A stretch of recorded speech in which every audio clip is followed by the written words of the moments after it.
Welcome to the Chronicles of Lost Relations. We're so grateful to have you here. Your support means everything to us. If today's story resonated with you, or if you have any thoughts or feedback, we'd love to hear from you in the comments. Don't forget to hit that subscribe button for more stories that will move, inspire, and connect us all. Thank you for being part of our journey. Let us commence. The piercing sound of my phone shatters the stillness of our living room. I look at the clock. It reads 7:30 p.m. It was a Friday. Placing my tablet aside, where I've been examining the plans for the new downtown high-rise, I pick up my phone. Emma's name appears on the screen. "Hello, Han. How are you doing?" I respond, attempting to maintain a light tone, even as a knot tightens in my stomach. "Alex, I'm on my way to that party I mentioned earlier, the event that John is hosting for the launch of his new club," Emma exclaims, her voice filled with enthusiasm. I furrow my brow, remembering our previous discussion. "Emma, I was under the impression we had decided you would sit this one out. Do you recall that we were meant to have dinner together this evening?" "Oh, really, Alex?" This is a task. She protests that she can't simply abandon a client's event. Moreover, it has been quite some time since we engaged in any enjoyable activities. Shouldn't one of us at least step outside? The knot in my stomach grows tighter. "I'm not sure, Lil. There's something about this John fellow that just feels off to me. Could you please arrange for another member of your team to assist?" Emma's sigh resonates through the phone. "Alex, we have discussed this before. John is an important client, and my presence is essential. It's simply a matter of business. Understood? Please don't wait for me." Just as I am about to reply, the connection is lost. I gaze at the phone, feeling a blend of frustration and concern enveloping me. After 8 years of marriage, it seems that we are growing more distant with each day that goes by. I recline in my chair, my fingers gliding through my hair. The house now seems overwhelmingly silent, achingly vacant. I catch sight of a framed photo on the mantel of Emma and me during our honeymoon, radiating smiles and starry-eyed affection. When did the changes begin?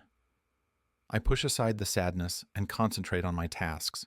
The Bennett project requires active management, and I have a presentation for the investors scheduled for Monday. I immerse myself in blueprints and budget reports, attempting to silence the persistent voice in my mind that hints something is amiss.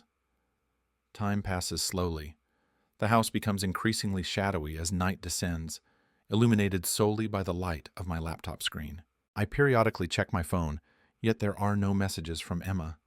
At midnight, I ultimately concede to the futility of further work and retire to bed by myself.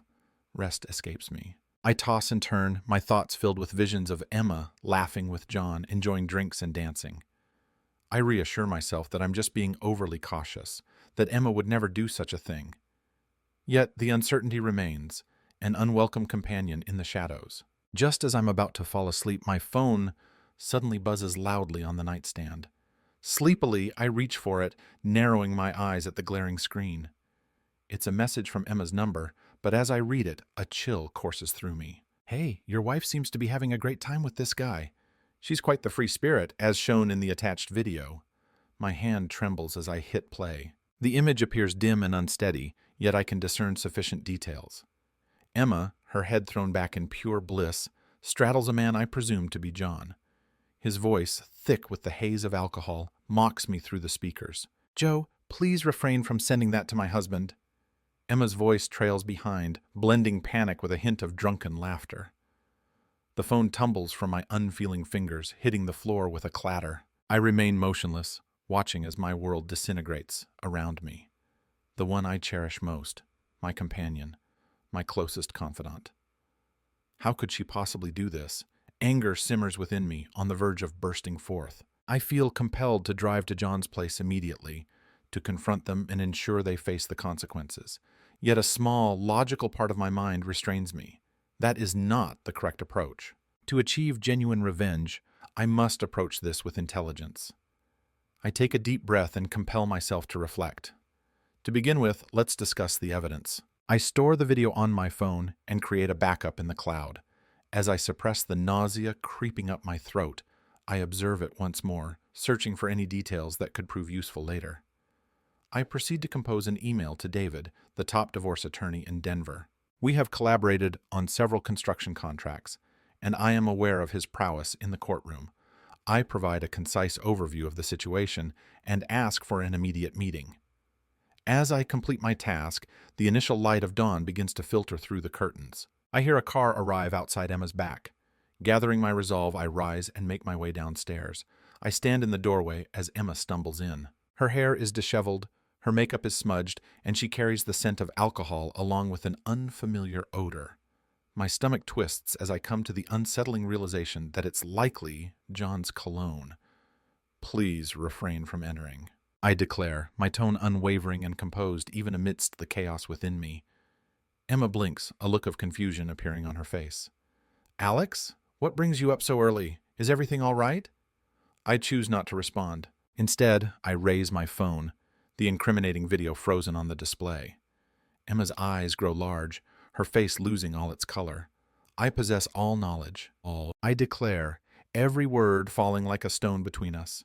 You will not be returning to this house. Alex, if you could, please. Emma weeps, extending her arms toward me. I take a step back, maintaining a distance between us.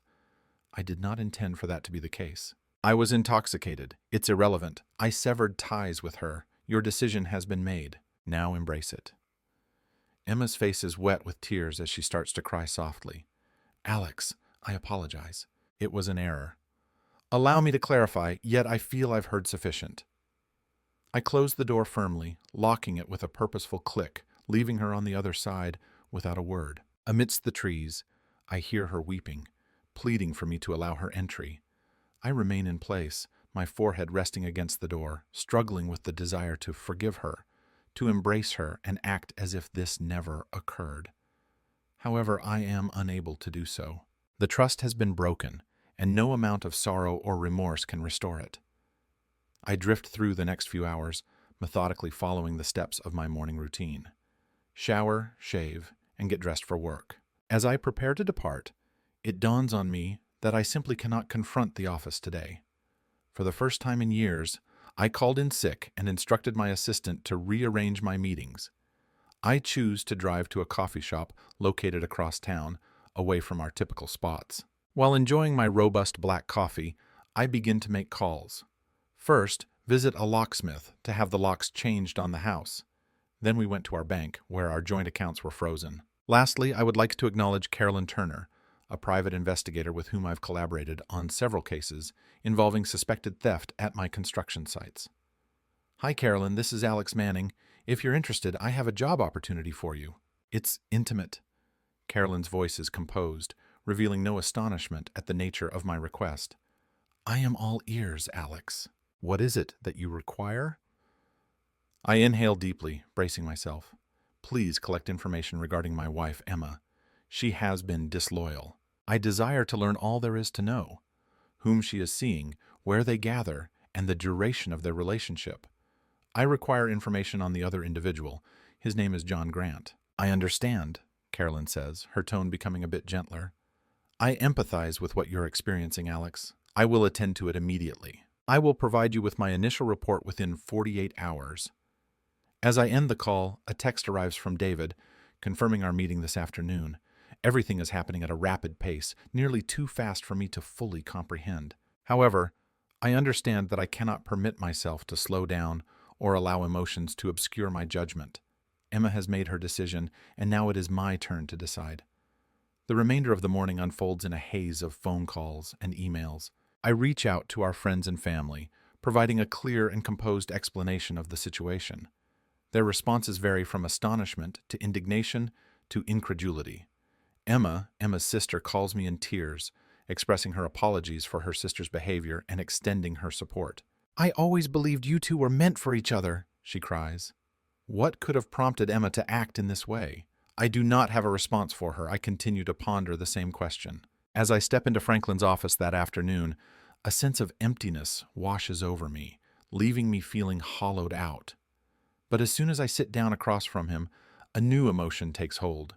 Determination. Franklin leans forward, his gaze keen behind his glasses. Okay, Alex, share all the details with me. Thus, I do. I meticulously recount the events of the past 24 hours, presenting the video and discussing the decision to hire Carolyn. Upon my conclusion, Franklin nods slowly. Well, Alex, I'll be straightforward with you. This situation is quite chaotic, yet you have managed to perform admirably up to this point. Collecting evidence and freezing accounts is a positive step. This is manageable for us. He dedicates the following hour to detailing our strategy, clarifying Colorado's divorce laws, and outlining what I can anticipate regarding asset division. As we reach the end, I sense a flicker of hope for the first time since watching that video. Just before I leave, Franklin adds one more thing. I understand that you're in pain at the moment, but please attempt to remain calm and composed. Please refrain from taking any impulsive actions that might endanger our case. Allow the law to serve your interests. I nod, appreciative of his guidance. Thank you, Franklin. I will put forth my utmost effort. While driving home, I receive a text from Carolyn that makes my phone buzz. I have some intriguing information regarding your wife and Mr. Grant. Reach out to me when you have a moment. My heart pounds as I pull over to make the call. What discoveries have you made? I inquire directly. Carolyn's voice carries a somber tone. It appears that this is not an isolated incident. I have proof of at least 3 additional meetings between Emma and John in the last month, consistently at his location, consistently during your late work hours. I clutch the steering wheel tightly, my knuckles turning pale. Is there anything more? Indeed, this may not be to your liking. John has been involved with several women, not only Emma. I have received photos of him alongside at least 2 other individuals just within the past week. A harsh laugh slips from my lips. Not only did my wife betray me, but the man she was unfaithful with is also being unfaithful to her. Excellent. Apologies. Alex, Carolyn murmurs gently. I will continue to explore and discover what more I can uncover. I will provide you with a complete report by tomorrow. I express my gratitude and end the call, a sense of numbness washing over me. A part of me feels compelled to reach out to Emma and address this new information directly. What would be the purpose? No words she uttered could alter her actions. Instead, I make my way home, my thoughts swirling with ideas. As I arrive at my driveway, I am already aware of the next steps I need to take. In the evening, I dedicate my time to crafting emails, including the video and the details that Carolyn discovered. I forwarded them to Emma's supervisor, Donovan Hale, as well as to her key clients. This is a strategic decision, one that is poised to jeopardize her career in event planning. A sense of guilt lingers within me, yet I set that feeling aside. She is responsible for this situation. Just as I clicked send on the final email, my phone began to ring. Emma is here. I allowed it to go to voicemail, hearing her tearful voice resonate in the stillness of the room. Alex, if you could. I understand your anger, and you are completely justified in feeling that way. However, it's important that we have a conversation. What transpired with John? It was an error, an unfortunate and regrettable error. I cherish you, Alex. I kindly ask for the opportunity to clarify my position. Please return my call. Kindly. I remove the message instantly, without hesitation. All explanations have been exhausted. No further comments to make. Tomorrow I will initiate the divorce process. Tomorrow I will begin the journey of unraveling our lives. Yet this evening, I permit myself to mourn the union I believed we possessed for the future we will never experience together. As I settle into our bed, now a solitary space, I find myself questioning whether I will ever be able to trust someone again. The anguish is intense, an open sore in my heart. Yet beneath it all, a flicker of anger simmers. Emma decided to end our marriage for a brief affair with John. Now she must face the repercussions. As I shut my eyes, fatigue envelops me at last. Tomorrow brings a new day, a fresh challenge to face. For the moment, I surrender to the darkness, yearning for a few hours of dreamless slumber before confronting my new reality. The piercing sound of my phone jolts me from sleep. Sunlight pours in through the curtains, and for a brief moment, I lose myself in the warmth. Then reality crashes back, and the heaviness of yesterday presses down on my chest like a lead blanket. I pick up my phone and notice Carolyn's name displayed on the screen. Clearing my throat, I respond, "Good morning, Carolyn. What do you have for me?" "Alex, I have something significant to share. Could we arrange to meet at Rosie's Diner in an hour?" Her tone electrifies me with a rush of excitement. I will be present. I get dressed in a hurry, my thoughts racing. What might Carolyn have discovered? A part of me feels apprehensive about gaining more knowledge, yet I set that feeling aside. Knowledge is strength, and at this moment, I require every bit of strength available to me. When I arrive, Rosie's is bustling with a morning crowd. I see Carolyn seated in a corner booth, a substantial manila folder placed before her. She rises as I near, her expression serious. "Alex," she says, shaking my hand, "how are you managing?" I settle into the booth with a casual shrug. As good as can be anticipated. What discoveries have you made? Carolyn opens the folder, laying out the photos and documents with care. The situation is more dire than we anticipated. Emma has been in a relationship with John for a minimum of 3 months. I have documents, hotel reservations, and even a few personal photos. My stomach twists as I confront the signs of my wife's betrayal. Christ, a hand brushing over my face. Is there anything more? Carolyn nods, her expression becoming more resolute. John has been playing her. He has a minimum of 4 other women in the mix, which includes his assistant and one of Emma's clients. I released a harsh laugh. So she discarded our marriage for a man who is also being unfaithful to her? Incredible.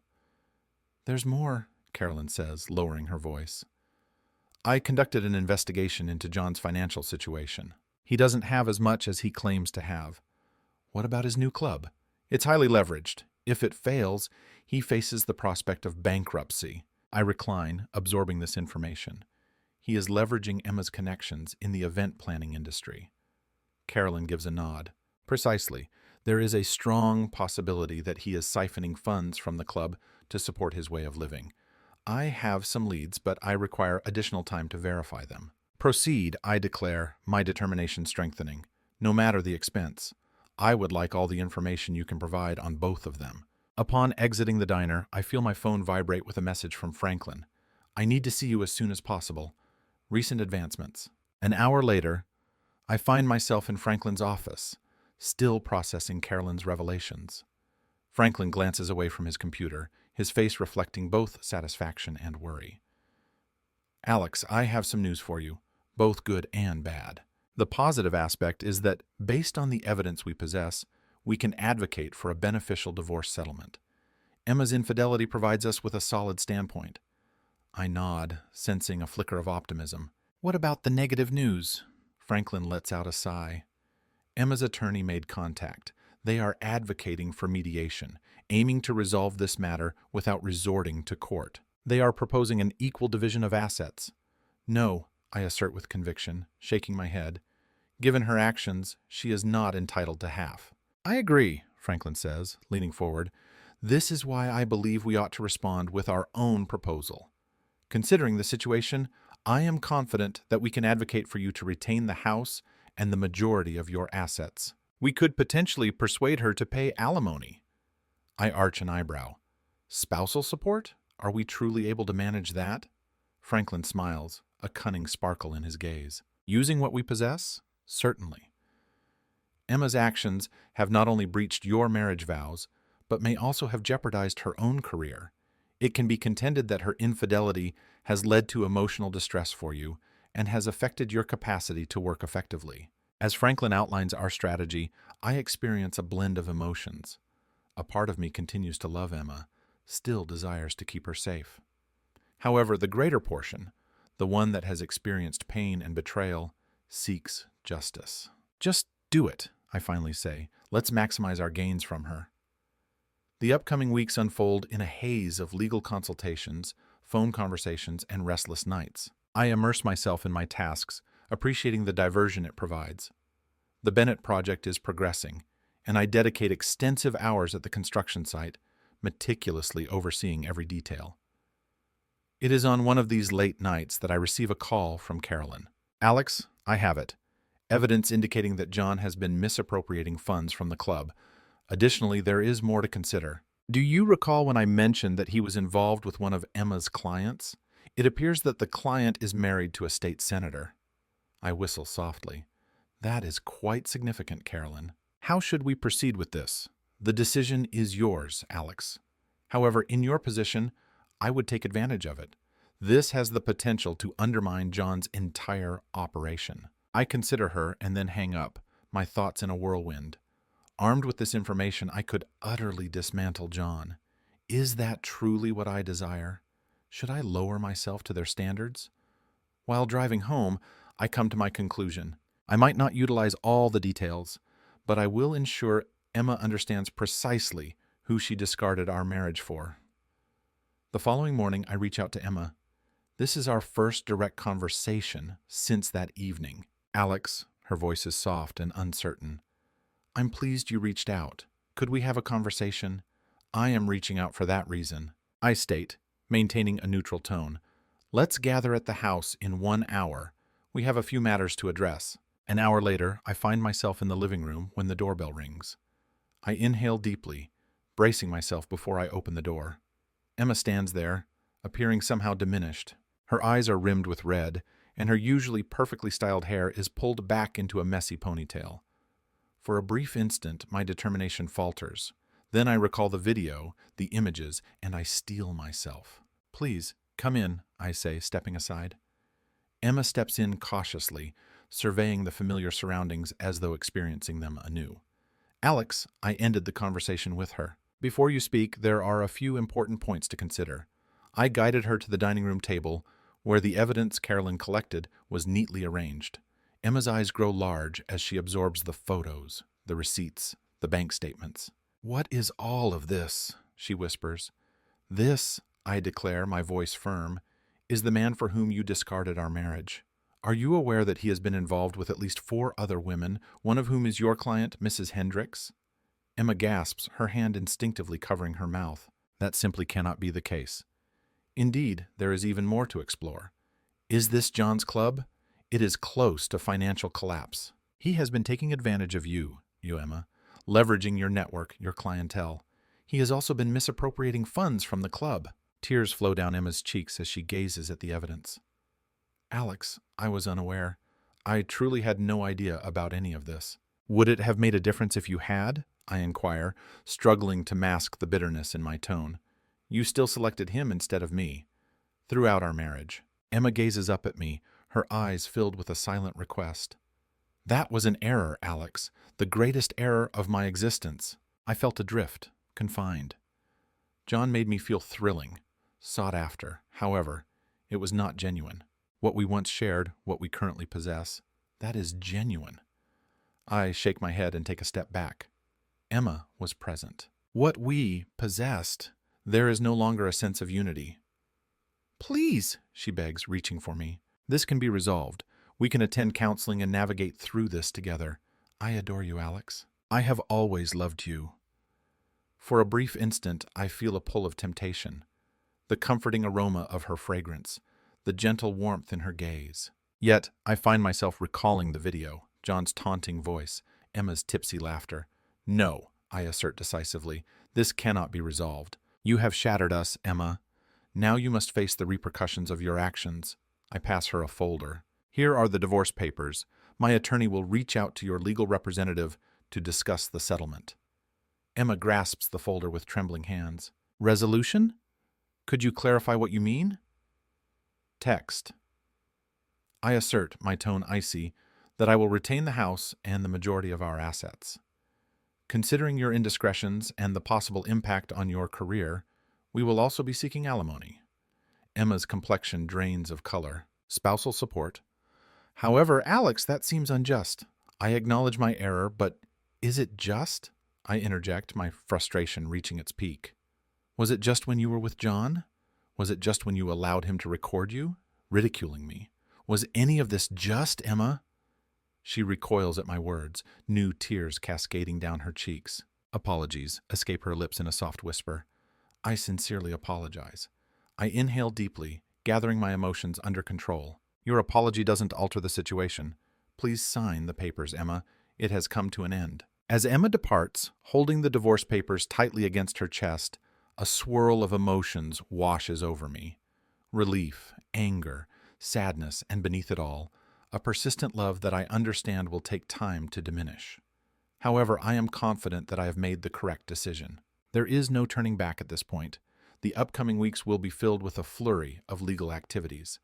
Franklin remains committed as he vigorously advances in the negotiations. Emma's lawyer, confronted with an overwhelming amount of evidence we've compiled, has little choice but to focus on damage control.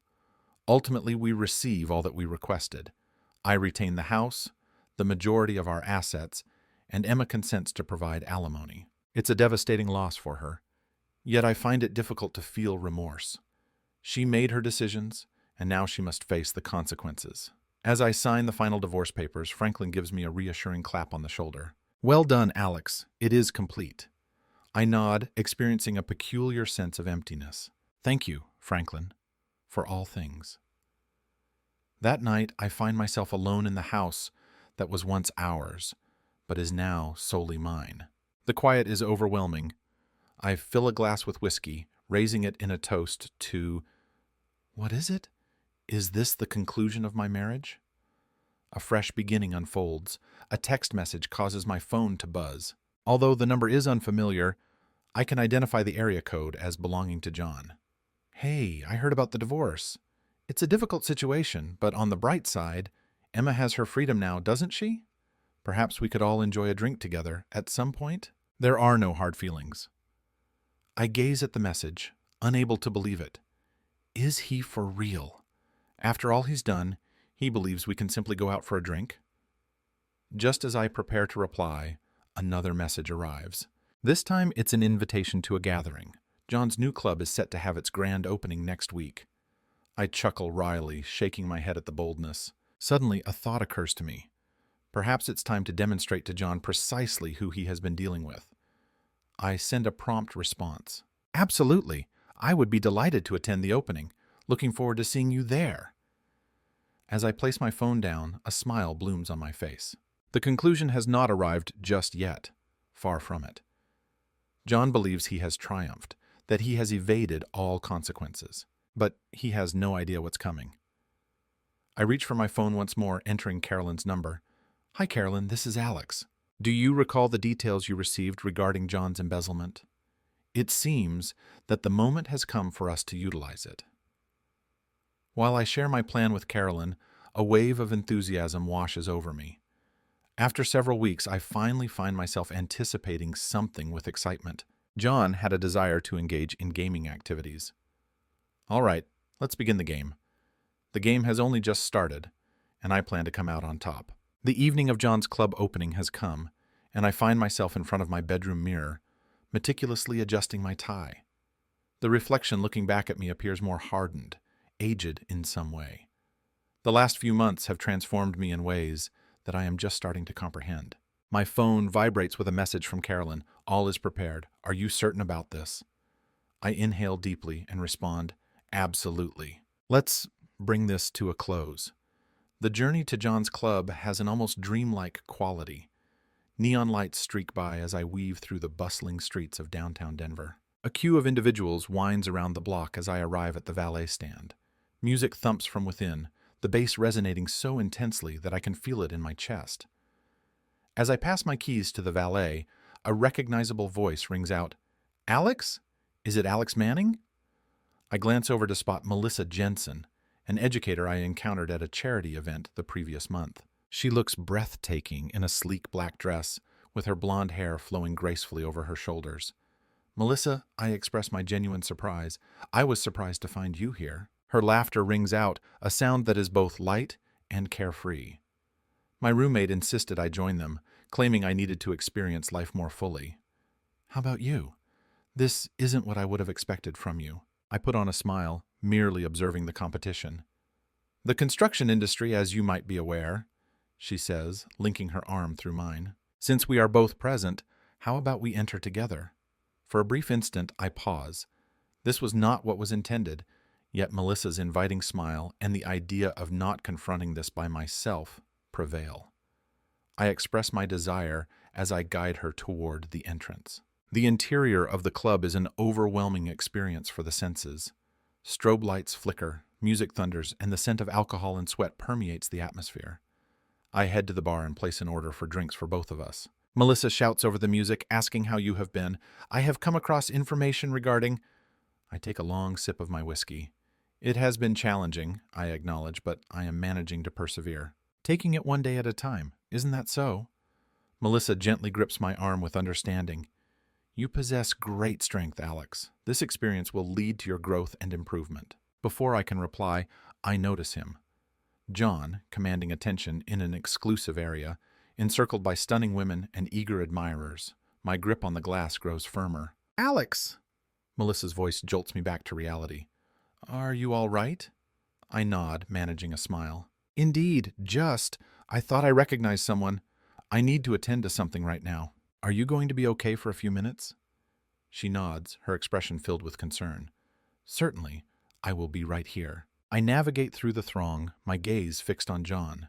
As I draw near, he glances up, his face breaking into a smile that fails to touch his eyes. Alex, my friend, he exclaims, arms outstretched. You have successfully arrived. We invite you to join us. I put on a forced smile as I enter the VIP area. John, this is quite an impressive place you have here. He struts, waving his hands around. Is it not? The finest club in Denver, believe me. Consume. I graciously accept the offered champagne, gently clinking glasses with him. To success, I declare, my tone laced with insincere enthusiasm. John finishes his drink, unaware of the underlying tension. So, Alex, we're good about the whole Emma situation, correct? Such occurrences are a part of life, as you might expect. One cannot resist the pull of chemistry. I sense my jaw tightening, yet I keep my calm demeanor. No hard feelings at all. I speak with ease. I truly appreciate your support. John lifts an eyebrow. I appreciate your gratitude. I lean in, nodding with a sense of secrecy. You truly opened my eyes, my friend. Helped me understand what I had been overlooking. A gesture was made towards Melissa at the bar. Do you see that blonde? She is my date for this evening. I would never have had the courage to ask her out if I were still with Emma.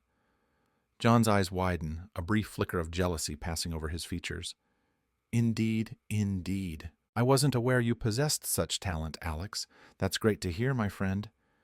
At that moment, a disturbance erupts close to the entrance. I suppress a grin, fully aware of the situation unfolding. What on earth? John murmurs as he rises to his feet.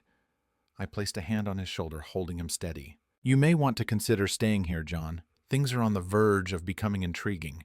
Before he has a chance to reply, 2 police officers make their way through the crowd, accompanied by a man in a suit whom I identify as Detective Johnson, the contact Carolyn arranged for me. John Grant, Detective Johnson shouts, his voice cutting through the music. John's complexion drains, his eyes darting around in a frantic search. What is happening? The detective draws near, his expression somber. Mr. Grant, we are here to inform you that a warrant has been issued for your arrest on the grounds of embezzlement and fraud. What is it? John stammers, retreating. This is absurd. You can't, Detective Johnson says, nodding to the uniformed officers. We can, and we are. You possess the right to remain silent. Your words may be utilized against you in a legal setting. As the officers secure John in handcuffs, his gaze meets mine. A look of realization crosses his face, swiftly replaced by anger. He spits at you. This was accomplished by you. How is that possible? I lift my shoulders slightly, letting a subtle, contented smile cross my face. It would be wise for you to exercise greater caution regarding the individuals you choose to cross, John. The officers begin to escort John away, yet he resists, lunging in my direction. This decision will haunt you, Manning. I will bring about your downfall. I hold my position, meeting his gaze directly. Absolutely not, John. You have brought this upon yourself. I ensured that everyone else noticed it as well. As John is taken away, the club descends into turmoil. Individuals are clamoring, jostling to catch a glimpse of the unfolding events. Amidst the chaos, I catch sight of a familiar face, Emma, positioned by the bar, her expression a blend of shock and, could it be, relief? Our gazes connect amidst the bustling crowd. For a brief moment, we simply gaze at one another. Then, gradually, I give a nod. She reciprocates the gesture, a quiet comprehension flowing between us. It has come to an end. Genuinely, completely finished. I return to Melissa, who appears perplexed by the chaos around us. Alex, what in the world just occurred? She inquires, her eyes filled with wonder. I inhale deeply, a wave of fatigue washing over me. The narrative is quite extensive. Let's step away from this place, and I can share my thoughts with you over a cup of coffee. Melissa agrees, accepting my outstretched arm. As we emerge into the refreshing night air, I sense a burden being released from my shoulders. The revenge I once desired lacks the sweetness I envisioned, yet there is a sense of closure that offers its own form of tranquility. The upcoming weeks unfold in a haze. John's arrest captures attention, and the repercussions are remarkable. The club is closed. Investors are demanding accountability, and John could be looking at years behind bars if found guilty. I immerse myself in my tasks, appreciating the diversion. The Bennett project is progressing well, and I've begun initial discussions regarding a new development on the outskirts of town. It is on one of these late nights at the office that I receive the call. Emma here. Alex. Her voice is soft, uncertain. Ah, I trust it's all right that I'm reaching out? I recline in my chair, taken aback by the absence of anger I experience upon hearing her voice. It's all right, Emma. How may I assist you today? She inhales unsteadily. I would like to express my gratitude for exposing John in advance. I understand that your actions weren't for my benefit, but they certainly made me aware of many things. I am pleased. I express this with sincerity. How are you managing? She acknowledges that it has been difficult. I have lost my job. The majority of my clients, my reputation is quite something, as you can probably guess. However, I am making progress with it. Attempting to reconstruct. A subtle acknowledgement despite her inability to see me. That's excellent, Emma. I wish you the best in this endeavor. A silence lingers, thick with things left unsaid. At last, Emma speaks once more. Alex, I understand that this doesn't alter the situation, but I sincerely apologize. For all things, this treatment was unwarranted. As I shut my eyes, a blend of emotions envelops me. I understand, Emma. I have faith in you. Do you believe... She pauses. Do you believe we might be able to be friends again, one day? The question surprises me unexpectedly. I take a moment to reflect before responding. I'm not sure, Emma. Perhaps one day. However, not at this moment. We both require some time to recover. I understand, she says gently. I appreciate you taking the time to speak with me, Alex. Look after yourself. As I hang up, I'm taken aback to discover my cheeks damp with tears. I brush them aside, experiencing an unusual blend of sorrow and comfort. It isn't forgiveness, not at this moment. However, it marks the beginning. The following day, I choose to enjoy an uncommon day of rest. I venture out to the mountains, traversing a trail that Emma and I cherished. Upon reaching the summit and gazing out at the vast expanse of Denver beneath me, a profound sense of tranquility envelops me. A buzz emanates from my pocket, signaling my phone's presence. This is a message from Melissa. I hope you are having a wonderful day off. Evening meal this evening. I smile, quickly typing back an enthusiastic absolutely. As I begin my descent, I contemplate the events of the past few months. The pain, the anger, the longing for revenge, it remains, though now it feels subdued, similar to an injury that is beginning to mend. I ponder Emma, curious if she has discovered the tranquility she sought. I reflect on John, wishing that he has gained some insight from everything that has happened. I reflect on who I was and who I am becoming. The sun descends as I approach my car, illuminating the sky with vibrant hues of orange and pink. I pause for a moment, absorbing everything around me. Taking a deep breath, I climb in and turn on the engine. As I make my way back to the city for dinner with Melissa and whatever lies ahead, I experience a feeling I haven't encountered in quite some time. Hope. The house is serene upon my return, yet it no longer carries a sense of emptiness. I take a shower and change, preparing for my dinner with Melissa. Just as I'm preparing to leave, my phone vibrates with an email alert. It originates from Franklin. Divorce papers have been officially filed. The conclusion has been reached. Well done, Alex. Cheers to fresh starts. I gaze at the message for an extended moment, an intricate blend of feelings churning within me. Taking a deep breath, I compose a response, expressing my gratitude to Franklin. The journey to the restaurant is serene. The skyline of Denver sparkles in the distance, embodying a city brimming with opportunities. I eagerly anticipate dinner and Melissa's company in a manner I haven't experienced in months. As I arrive, I see Melissa waiting outside the restaurant, her face brightened by a warm smile. "Here you are. I was beginning to wonder if you had forgotten about me." I find myself smiling in return. "Absolutely not. I apologize for my tardiness. I became involved in some personal matters." She intertwines her arm with mine as we step into the restaurant. "I'm here and ready to discuss anything you'd like for a moment." "Indeed, yes, I believe I do." During dinner, I share everything with Melissa. Concerning Emma, concerning John, concerning the scheme for revenge and the consequences that followed. She listens with great focus, her hand sometimes extending across the table to gently squeeze mine in a gesture of support. As I conclude, she leans back, absorbing everything. "Impressive, Alex. That is quite a substantial amount. How are you doing at this moment?" I pause for a moment, savoring a sip of wine as I reflect on the question posed. Truly, it's been better than I have experienced in quite some time. It feels as though I can finally breathe again, you know? Melissa nods, her eyes filled with empathy. "I am pleased. Happiness is something you truly deserve, Alex. I believe you managed everything with remarkable poise." Her words envelop me in a comforting warmth. "Thank you, Melissa. That holds significant value." As we conclude our meal, Melissa proposes a stroll through the nearby park. The evening is crisp and bright, with stars shimmering in the sky above.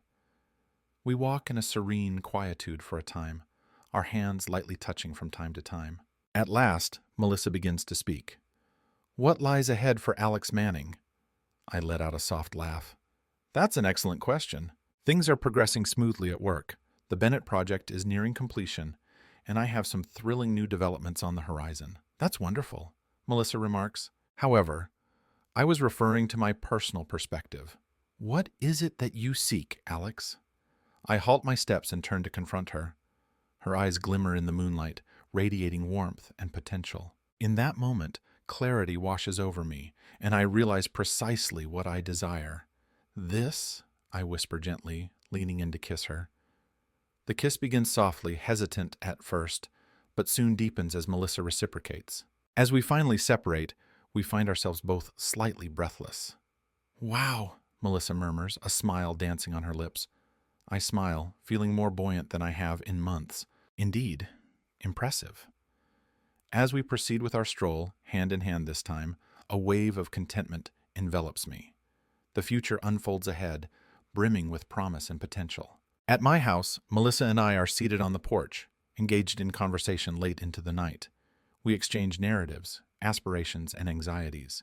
It's simple, cozy in a manner I had overlooked that relationships could be. As the first light of dawn starts to illuminate the sky, Melissa yawns and stretches. I think it's time for me to head home. Certain individuals have morning teaching responsibilities. I rise to my feet alongside her. This was pleasant, truly delightful. Melissa beams, leaning in to plant a gentle kiss on my lips. It was indeed. Let's do it again shortly. As I observe her departing, a profound realization washes over me. The house behind me, which once represented the end of my marriage, now embodies a sense of fresh starts. I walk in, heading straight for the kitchen to grab a much-needed cup of coffee. The rich aroma envelops the space as my phone vibrates with a message. It originates from Carolyn. I heard the divorce is finalized. How are you managing? I send a swift reply, exceeding my expectations. I appreciate all that you've done, Carolyn. I truly appreciate your support in making this happen. While enjoying my coffee, I make my way into the living room. A framed photo captures my attention. I haven't found the courage to remove the photo of Emma and me from our wedding day. After months, I can finally look at it without experiencing that intense pain. I remove the photo, examining it thoughtfully for a brief moment. With a definitive gesture, I set it in a drawer. It belongs to my history now, a chapter that has come to an end. My phone vibrates once more. This time, a message has arrived from Franklin. I received information from the district attorney. John is admitting guilt to steer clear of a trial. It appears he is looking at a minimum of 5 years. I thought you might find this information useful. I read the message twice, anticipating the wave of satisfaction I thought I would experience. Rather, there exists a subtle feeling of resolution. John has made his decisions, and now he is confronting the outcomes. It's just that straightforward. Just as I'm preparing to respond, another message arrives. This is a message from Alyssa. I can't stop reflecting on last night. Another dinner this weekend. A smile spreads across my face as a wave of excitement washes over me. Certainly. I am eagerly anticipating it. I place my phone aside and approach the window, gazing out at the expansive cityscape that unfolds before me. The sun rises, adorning the sky with vibrant shades of pink and gold. A fresh day awaits, brimming with potential. I reflect on all that has transpired. The betrayal, the anguish, the pursuit of vengeance. Everything has brought me to this moment. And in spite of all that has happened, I wouldn't alter a thing. It has enhanced my strength, deepened my wisdom, and increased my appreciation for the positive aspects of life. As I stand there observing the city awaken, I silently vow to myself to release the past, to welcome the future, to experience each day to its utmost. The journey ahead will present challenges. Challenges, setbacks, and moments of doubt will arise. For the first time in quite a while, I find myself anticipating the journey ahead. I lift my coffee mug in a quiet salute. Here's to fresh starts, to new beginnings, to life in all its chaotic, intricate, stunning splendor. The future beckons, and I am prepared to respond.